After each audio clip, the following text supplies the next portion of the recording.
वहाँ पे इस तरह है मुरादपुर फीडर पे, मैं आपको थोड़ा बताता चलूं, वहाँ पे रिकंडक्टिंग के हवाले से 1.5 साल हो गया। मेरी बात सुने, 1.5 साल से ये लगे हुए हैं, ये आसमान की तरफ देखते हैं, जब आसमान पे थोड़े से बादल आते हैं तो ये बिजली बंद कर देंगे। लोड शेडिंग इन्होंने डबल ट्रिपल कर दी है, और कनेक्शन हमारे खाकी के भी ट्रांसफार्मर हमारे पे, हमशेरियां हमारे पे, माड़ी कनेक्ट, ये पानो, ये तमाम एरिया हमारे पे डाला हुआ है। हमारे वोल्टेज तो बिल्कुल नहीं है, हमारे मुरादपुर फीडर की तरफ से कोई बात करने वाला है ही नहीं।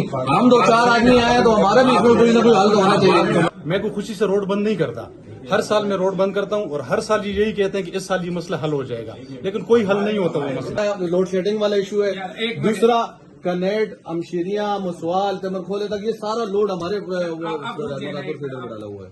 अभी ये तो कह रहे हैं हमें 24 घंटे दें, इन्होंने कहा कि 12 घंटे दें। मैंने कहा मैं 3 घंटे से ऊपर नहीं देता हूँ। भाई 3 घंटे के बाद आपके पास रिजल्ट आ जाएगा।